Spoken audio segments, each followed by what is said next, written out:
Hello, good morning. स्वागत है आपका डेली करंट अफेयर्स की क्लास में। और शुरू करते हैं आज का करंट अफेयर्स, जो कि आपके आगामी परीक्षाओं के लिए इम्पोर्टेंट होगा। तो अगर आपको वीडियो अच्छा लगे तो आप इसे इसे नोट करते जाइए और रिवीजन करिए अपना जो महत्वपूर्ण कुछ नोट्स हैं। तो पहला है यूरोपियन संघ द्वारा फर्स्ट उपग्रह प्रक्षेपण केंद्र का उद्घाटन। तो यूरोपियन संघ जो है, तो इसका जो सदस्य संख्या वो 27 है। इसका हेडक्वार्टर ब्रुसेल्स बेल्जियम में है। और जो यूरोपियन संघ की जो एजेंसी है, स्पेस एजेंसी, वह यूरोपियन स्पेस एजेंसी, और ये पेरिस फ्रांस में है। और इसका जो प्रक्षेपण केंद्र बना है वो आर्कटिक क्षेत्र में बना है। पहला प्रक्षेपण केंद्र तो ये स्वीडन स्टॉकहोम में बनाया गया है। इसके साथ ही इम्पोर्टेंट देख लेंगे कुछ नोबेल पुरस्कार जो दिया जाता है वो स्टॉकहोम, यही स्वीडन स्टॉकहोम में ही दिया जाता है। और शांति का नोबेल जो है वो ओस्लो नॉर्वे में दिया जाता है। तो ये कुछ इम्पोर्टेंट है।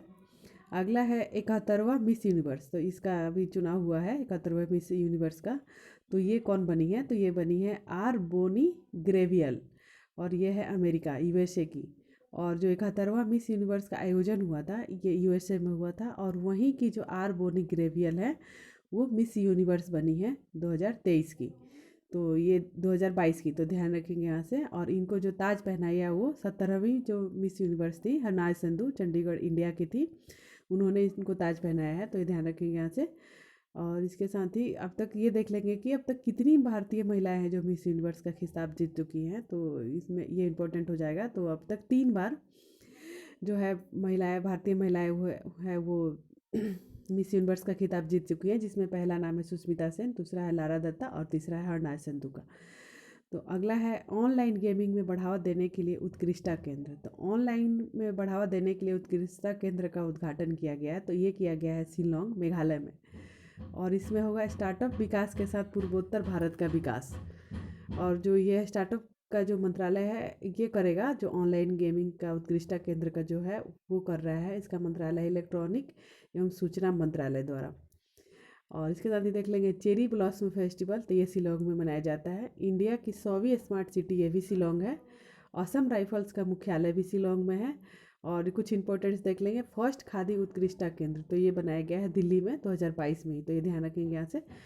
अगला है हैदराबाद में 18वीं 19वीं शताब्दी के निर्मित 6 पेगाह मकबरों के संरक्षण के लिए यूएसए ने $2.5 लाख देने की घोषणा की है। तो ये इम्पोर्टेंट है क्योंकि वो जो वहाँ के निज़ाम थे, हैदराबाद के निज़ाम तेज गंग बहादुर, इन्होंने 6 पेगाह मकबरों को बनाया था 18वीं से 19वीं शताब्दी के में। तो उसके संरक्षण के लिए यूएसए ने $2.5 लाख देने की घोषणा की है। तो ध्यान रखेंगे यहाँ से। अगला है voice of global south virtual शिखर सम्मेलन के समापन सत्र में पीएम द्वारा विकासशील देशों की सहायता के लिए आरोग्य मैत्री पहल की शुरुआत की है। तो ये जो साउथ ग्लोबल हुआ था उस समिट, उसमें इंडिया ने आरोग्य मैत्री की पहल की शुरुआत की है, भारत ने। तो ध्यान रखेंगे यहाँ से। और ये आरोग्य मैत्री है, इसमें होगा मानवीय आपदा और प्राकृतिक आपदा जो आता है उसमें विकासशील देश जो हैं उनको सहायता प्रदान करना, चिकित्सीय सहायता प्रदान करना उन लोग के लिए आरोग्य मैत्री। इसके साथ ही global south centre for excellence की स्थापना की गई है।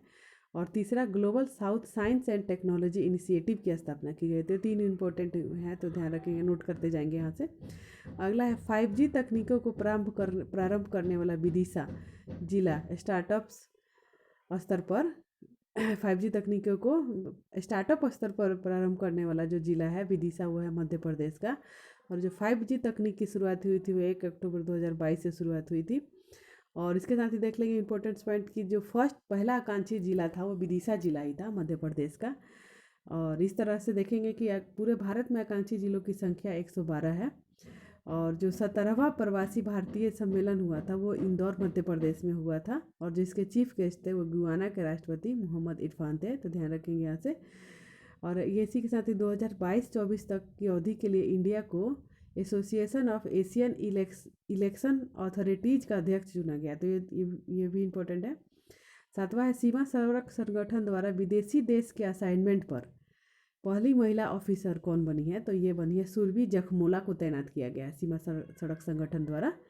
जो विदेशी देश है वह है भूटान। और भूटान में एक प्रोजेक्ट चल रहा है, प्रोजेक्ट दंतक। इसके तहत जो सुरभि जखमोला है इनको तैनात किया गया है भूटान में। तो ये ध्यान रखेंगे, रक्षा मंत्रालय के द्वारा, तो ये इम्पोर्टेंट है। अगला है संविधान साक्षरता अभियान। तो संविधान साक्षरता अभियान चलाया है केरल राज्य में, केरल राज्य के कोलम जिला में। तो ध्यान रखेंगे, संविधान दिवस मनाते हैं 26 नवंबर को, और संविधान में जो अनुसूची है वो अनुसूचियों की संख्या 12 है, तो ध्यान रखेंगे यहाँ से। और अब तक संविधान संशोधन हुआ है वो 105 बार हुआ है। और सबसे पहले संविधान सभा की मांग की थी, उनका नाम था एम.एन. रॉय या मानवेंद्र नाथ रॉय। तो ध्यान रखेंगे यहाँ से। मार्ग पोर्टल, तो मार्ग पोर्टल को लॉन्च किया है स्टार्टअप्स मेंटरशिप के लिए। 16 जनवरी 2016 को इसको लॉन्च किया गया मार्ग पोर्टल को स्टार्टअप मेंटरशिप के लिए। ये किया गया है वाणिज्य उद्योग मंत्रालय के द्वारा, और जो इसके मंत्री है पीयूष गोयल है। तो ये ध्यान रखेंगे, मार्ग पोर्टल स्टार्टअप मेंटरशिप के लिए। हाँ, अब देख लेते हैं 17 जनवरी 2023 का करंट अफेयर्स, जो कि कुछ इंपॉर्टेंट है। विश्व आर्थिक मंच की 53वीं बैठक हो रही है अभी। तो विश्व आर्थिक मंच की 53वीं बैठक जो है वो दावोस में हो रही है। हर साल ये दावोस में ही बैठक होती है, वर्ल्ड इकोनॉमिक फोरम का। इसका स्थापना हुआ था 1971 में, और इसका जो हेड क्वार्टर है वो जिनेवा स्विट्जरलैंड में है। और जो इसका शीतकालीन बैठक होता है वो दावोस में होता है। और ये 16 जनवरी से 20 जनवरी तक इसका बैठक होगा। और इंडिया से भी बहुत लोग इसमें गए हैं, मंत्री लोग। और इसका जो थीम है वो है खंडित विश्व में सहयोग। तो इसका थीम ध्यान रखेंगे, खंडित विश्व में सहयोग। और जो एक इंडेक्स जारी होता है ग्लोबल जेंडर गैप इंडेक्स, वो WEF ही जारी करता है, तो ध्यान रखेंगे।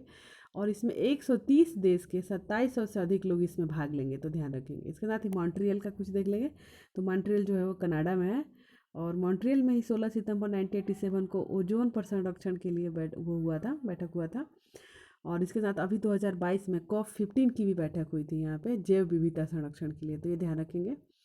अगला पॉइंट है, भारत के सबसे अमीर 1% के पास देश की कुल संपत्ति का 40% से अधिक हिस्सा है। और ये रिपोर्ट है ऑक्सफैम की रिपोर्ट है। ऑक्सफैम की रिपोर्ट कहती है कि जो भारत में 1% अमीर लोग हैं, जिनकी संख्या अरबपतियों की संख्या जो 166 हो गई है अभी, तो उनके पास पूरे देश की 40% से अधिक संख्या है, संपत्ति है उनके पास। और जो 50% जो लोग हैं उनके पास देश की संपत्ति का कुल 3% ही हिस्सा है। तो ये जो ऑक्सफैम की रिपोर्ट है ये असमानता को दर्शा रहा है। और इसके साथ देख लेंगे, भारत में गरीबों की जो संख्या है वो 23 करोड़ है इस रिपोर्ट के अनुसार। और इसका मुख्य कारण भी बताया है, इसमें मेन कारण है करों का बोझ ज़्यादा आता है गरीबों पे सर, और जो महामारी का प्रकोप भी यही लोग ज़्यादा झेलते हैं। और इसके साथ इंपॉर्टेंट देख लेंगे कुछ पॉइंट्स, वो है गरीबी रेखा निर्धारण की समिति। तो 2 समिति बनाई गई थी, जिसमें एक थी सुरेश तेंदुलकर समिति और दूसरी थी रंगराजन समिति। और गरीबी का दुष्चक्र, जिसमें ये कहा जाता है कि गरीब हमेशा ही गरीब रहता है और अमीर हमेशा ही अमीर रहता है, तो इसी गरीबी का दुष्चक्र कहा जाता है। और ये सिद्धांत दिया था नरकसे ने, तो ध्यान रखेंगे यहाँ से। अगला है वर्ल्ड स्पाइस कांग्रेस। तो इसका शुरुआत हुआ, ये शुरू होगा 16 से 18 फरवरी तक मुंबई में, और इसकी 14वीं बैठक होने वाली है वर्ल्ड स्पाइस कांग्रेस की। और इसकी 13वीं बैठक हुई थी गुजरात में 2016 गांधीनगर में। और हर 2 बरस में इसे एक बार होता है, लेकिन बीच में महामारी के चलते कोरोना की वजह से ये डिले होते गया, और अब इसकी बैठक होने वाली है। और इसके साथ ही देख लेंगे, जो मसालों का कटोरा है वो भारत को कहा जाता है, तो इसीलिए यहाँ पे वर्ल्ड स्पाइस कांग्रेस का जो है आयोजन होने वाला है। और जो वर्ल्ड स्पाइस कांग्रेस है इसकी स्थापना 1990 में हुई थी, ये ध्यान रखेंगे। राष्ट्रीय जैव नीति 2018, तो राष्ट्रीय जैव नीति 2018 में संशोधन किया गया है। इसमें जो पेट्रोल में इथेनॉल मिलाने का लक्ष्य 2030 तक 20% रखा गया था, वो उसे अब घटाकर 25 से 26 करने के लिए संशोधन किया गया है, तो ये ध्यान रखेंगे यहाँ से। अगला है 1 अप्रैल 2023 से ये जो संशोधन लागू होगा वो 1 अप्रैल 2023 से पेट्रोल में 20% इथेनॉल मिश्रण योजना प्रारंभ की गई है। इसके उद्देश्य हो गया कच्चे तेल के आयात में कमी और स्वच्छ ईंधन, और जो आत्मनिर्भर भारत का जो चल रहा है उसमें सहयोग करना। अगला पॉइंट है राष्ट्रीय शहरी प्रौद्योगिकी मिशन। तो ये केंद्र सरकार के जो आवास एवं शहरी मंत्रालय हैं इनके द्वारा शुरू किया गया है राष्ट्रीय शहरी प्रौद्योगिकी मिशन। और जो इसके मंत्रालय के जो मंत्री हैं आवास एवं शहरी मंत्रालय, वो हरदीप पुरी हैं। ये 5 वर्ष के लिए शुरू किया गया है, 1500 करोड़ रुपये इस पर खर्च होगा। और इसका उद्देश्य है ऑनलाइन नागरिक सेवाएं प्रदान करना। जितनी भी जाति निवास प्रमाण पत्र बनाना होता है या बिजली और पानी का बिल भरना होता है, जितनी भी इस तरह की सेवाएं हैं सब ऑनलाइन हो जाएंगी। और जो 4500 शहर इसमें शामिल किया गया और पर्यावरणीय बुनियादी ढांचा की निगरानी करना इसका उद्देश्य है। उसके साथ ही देख लेंगे जो शहरी निकाय है इंडिया में उसका जो संविधान संशोधन था 74वां संविधान संशोधन से लागू किया गया था और इसकी अनुसूची 12 है और जो इसमें विषय है वो 18 विषय हैं, तो ये ध्यान रखेंगे। अगला पॉइंट है 16 जनवरी 2023 को राष्ट्रीय स्टार्टअप दिवस मनाया गया। तो ये कब पहली बार मनाया गया था? तो ये मनाया गया था 2022 में से पहली बार मनाया गया।